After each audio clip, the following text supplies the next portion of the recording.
Imagine that you alone possess the secret to eternal life. You would live forever, never aging, perfect skin. You are the only one on earth who will never perish. Inevitably, you outlive your spouse, and after a period of grief and mourning, you meet someone new, have new children who could be contemporaries with your children and grandchildren from a prior marriage, from what at times feels like a prior life. You have the blessing, or maybe the curse, of watching your children grow up, grow old, and then, of course, pass away. In generation after generation of your children, you see the same patterns repeating, the same bushy eyebrows or receding hairlines, the same toothy smiles, senses of humor, proclivities for sweets or mac and cheese or your matzo ball soup. At times you are overcome with nachas, with the deep pride of seeing your great-great-great-grandchildren become bar mitzvah, become doctors, lawyers, veterinarians, computer engineers, family men, and synagogue presidents. Other times, though, you feel pain and helpless despair, witnessing the anxiety and anger born from one generation's trauma or loss or substance abuse. And in son after father and daughter after mother, you see pain and toxicity ripple outward through the rifts. And in son after father and daughter after mother, you see pain and toxicity ripple outward through the rifts and ruptures in the rings of your family tree.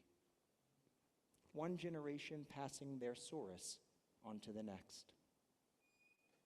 From this perch of eternal life, you grasp all the fragility, the beauty, the holiness of life that we finite mortals barely catch a glimpse of. Those of you who have read the magisterial book Eternal Life, whose premise I just laid out by one of the world's greatest living Jewish authors, Dara Horn, you've already encountered and considered these questions. How are we shaped by the people who raise us, who raised them? What does it mean to carry on the lessons and the legacy of those who came before us? And what is the meaning, what is the purpose of this fleeting fraction of a moment we are granted called life? In the days and weeks and years that we live, what will we teach? What will we give? What will we leave for the ones who come next? And finally, how do the souls who raised the people, who raised the people, who raised the people who raised us, the first ones with those bushy eyebrows or those toothy smiles and the taste for matzo ball soup, how do they live on through us? I was very lucky. I was very blessed to have many people to look up to as a child. But the people who had the biggest impact on me were my grandparents, Phyllis Levine Mimi, who is here with us today, and Sumner Levine, Papa of blessed memory.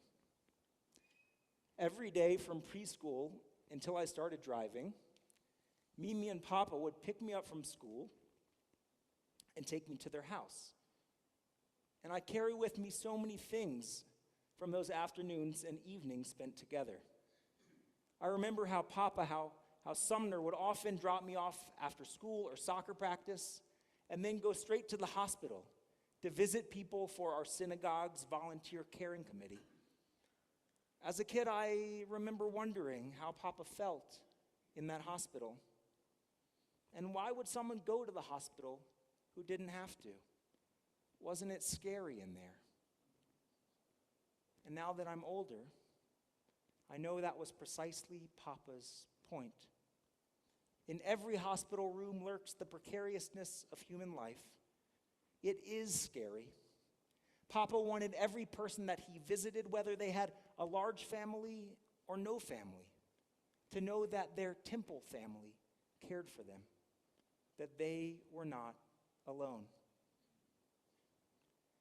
And these days, though Papa has been gone for 10 years, whenever I walk the halls of a hospital, whenever I'm sitting next to the bed of someone in need of strength or healing, Papa is there, sitting next to me. He is a part of me.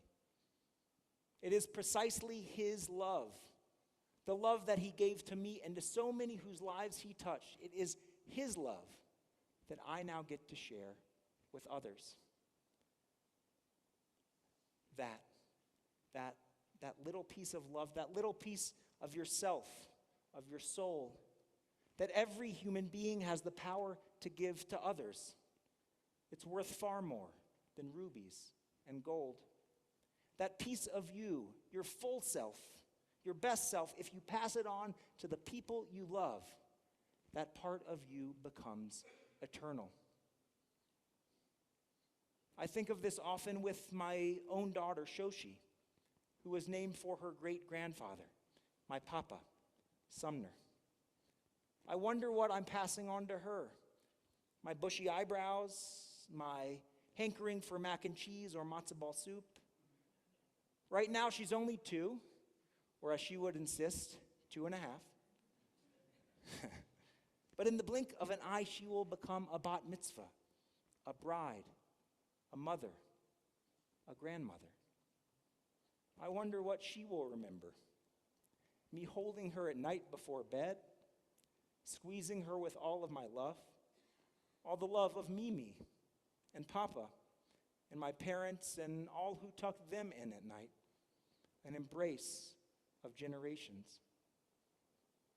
I wonder if she will remember the words we sing as I'm holding her. Shema Hashkivenu, sung in a quiet and peaceful bedroom in Memphis or in Utah. The same words recited in the shtetls of Europe, in concentration camps in Poland, in kibbutzim in Israel, and in the tunnels of Gaza. In each generation, we pass on our traditions, our teachings, our way of life. In doing so, we become one, not only with all the Jewish people around the world today, but with every Jew who has ever or will ever live. To be a Jew is to be a part of an eternal covenant, an eternal project, one that strives towards justice, service of God, and recognizing the sacredness of the brief moment of life we are granted. Each and every year, we renew our commitment to that project on this holy day. It is a day focused on our futures. Will we be written into the book of life? How will we turn closer to our true selves in 5786? But this day's message is also inextricably linked to the past. The Torah has 2 names for this holiday. The name Rosh Hashanah actually comes later. But the Torah calls today Yom HaZikaron, a day of remembrance, a day of memory. And the second, Yom Teruah, a day for sounding the shofar. The shofar's call, in the words of Rachel Goldberg Polin, is the sound of our ancestors. Its piercing cry harkens back to biblical times. You can't help but hear it and feel like you're in the Judean desert or in a walled city in Israel, standing next to Jews from millennia ago who heard that very same sound, a note that reverberates across the centuries. But it also reminds us of a more recent past. Since we only hear the shofar once a year, it necessarily asks, do you remember where you were the last time you heard it? Who were you sitting next to? Who was not here this year that was the last? Now, the Torah's other name for Rosh Hashanah, Yom HaZikaron, a day of remembrance. The shofar service Scott Edelman just led us in so beautifully is called Zichronot, or memories. This shofar section, this section of memories, is traditionally thought of not as a means to trigger our memories, but God's. It asks God to recall the memory and the merit of our ancestors. God, find favor, find mercy on us. For so great was the merit of Abraham, of Isaac, of Jacob, Sarah, Rebekah, Rachel, and Leah, of those who came before. Yet I have to imagine that from a God's eye view, much like the perspective of Dara Horn's immortal character, we and our ancestors appear not just as individuals, but as links in an eternally unfolding chain. As we ask God to remember for our sake who came before, for our sake, so must we. The shofar's call is a chance for us to recall how the ones who raised us are still a part of us, a chance to recenter their memory and their legacy in our minds as we choose who we want to be, what we want to leave behind in the year ahead. Yet for those of us with difficult family histories, whose recollections bring regret, remorse, and pain, Rosh Hashanah is not just a moment for renewal, but a chance for repair. This is a season in which we are called upon both to ask for forgiveness and to forgive. Some past misdeeds feel too harsh, too hard to forgive. Other times we are too stubborn or too wounded to let go of hurt that has calcified in our hearts over years or decades. I think about the families I know where someone has died with words left unsaid, apologies never offered. But Jewish tradition teaches that it is never too late for forgiveness, even from the grave. The Talmud teaches that by going to the grave of someone we have wronged, confessing and sincerely asking for forgiveness in the presence of 10 people, that we will be forgiven. All the more so, the repair happens if we choose to live differently, if we choose to break cycles that might otherwise continue. When we realize that, like each of us, our parents and grandparents were imperfect, shaped by their own unhealed wounds, their own limitations, perhaps we can begin to see them with the compassion that makes forgiveness possible. We can honor what they gave us while acknowledging what they could not. We can choose to heal what was broken, to give our children what we wish we had received, to transmit inherited pain into inherited wisdom. That is the blessing of being part of an eternal people. Every new child born, every year on Rosh Hashanah when we gather like this, it's another chance to break cycles that no longer serve us. We can't change what happened to us or what we've done, but we can change what happens next. We never know which of those changes, which acts of love or repair might be the ones with cosmic significance. There's an ancient Jewish legend about the Lamed Vav Tzadikim. Lamed Vav meaning the number 36. 36 hidden righteous souls in every generation, because of whose merit God keeps the world going.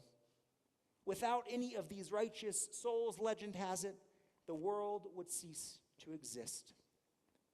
But the thing about these 36 Tzadikim is that we never know who they are, and neither do they. They might be the person visiting patients in the hospital, the parent breaking a cycle of trauma, the teacher transmitting wisdom, the volunteer passing on goodness, the child carrying forward a grandparent's name and values. The beautiful thing about this legend is that it reminds us that we never know which of our acts of righteousness, which moments of repair, which links we forge in the chain might be the ones that hold everything together. There's a story in the Talmud of a man named Honi who was walking down the road and encountered someone planting a carob tree. Honi asked the man, "Do you know how long this tree will take to bear fruit?" 70 years, answered the man. 70 years, Honi exclaimed.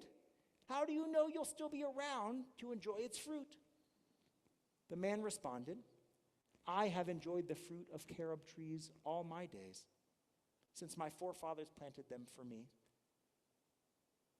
Honi then sat down and he fell into a deep sleep that lasted 70 years.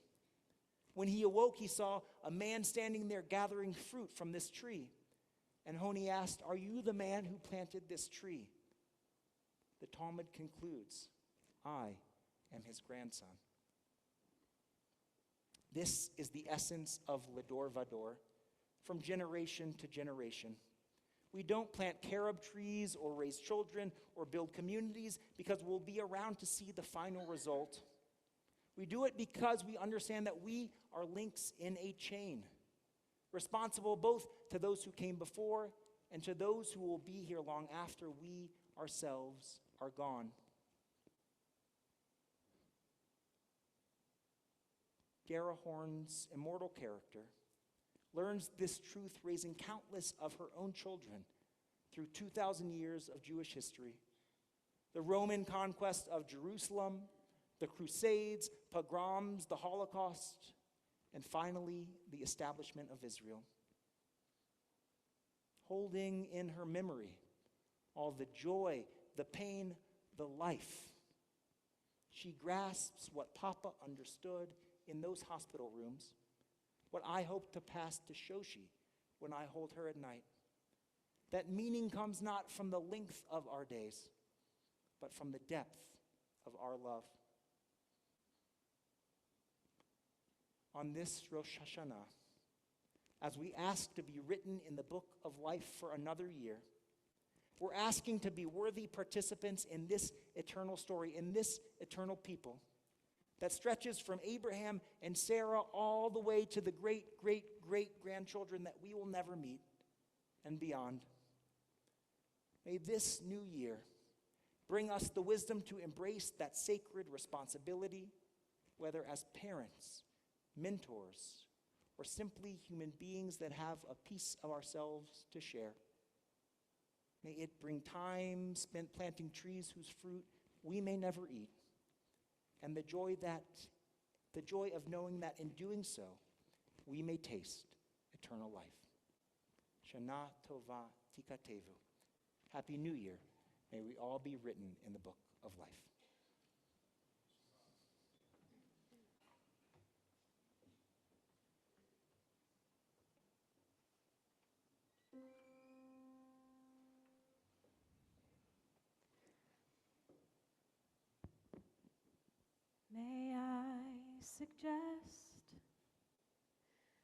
May I suggest to you, may I suggest this is the best part of your life. May I suggest this time is blessed for you. This time is blessed and shining almost blinding bright. Just turn your head and you'll begin to see the 1,000 reasons that were just beyond your sight. The reasons why I suggest to you, why I suggest this is the best part of your life.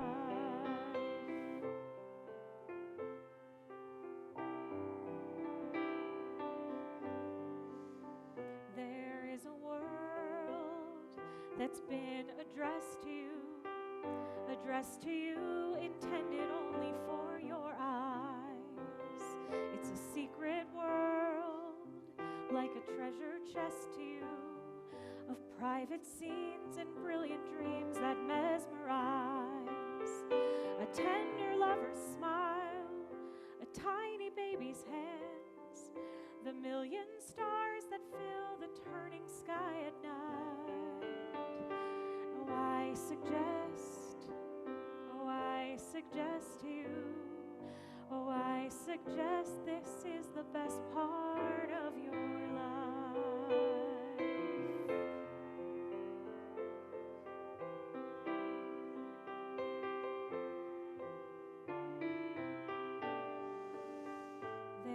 is a hope that's been expressed in you, the hope of 7 generations, maybe more. And this is the faith that they invest in you. It's that you'll do one better than was done before. Inside you know, inside you understand, inside you know what's yours to finally set right. And I suggest to you, and I suggest this is the best part of your life.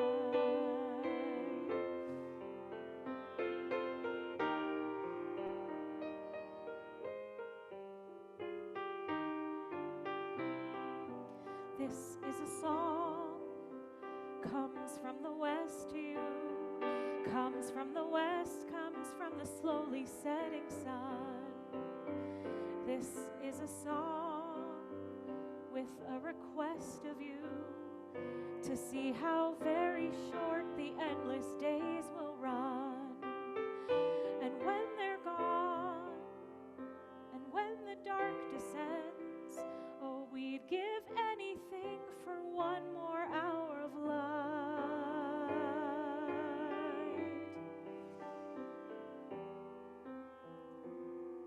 And I suggest this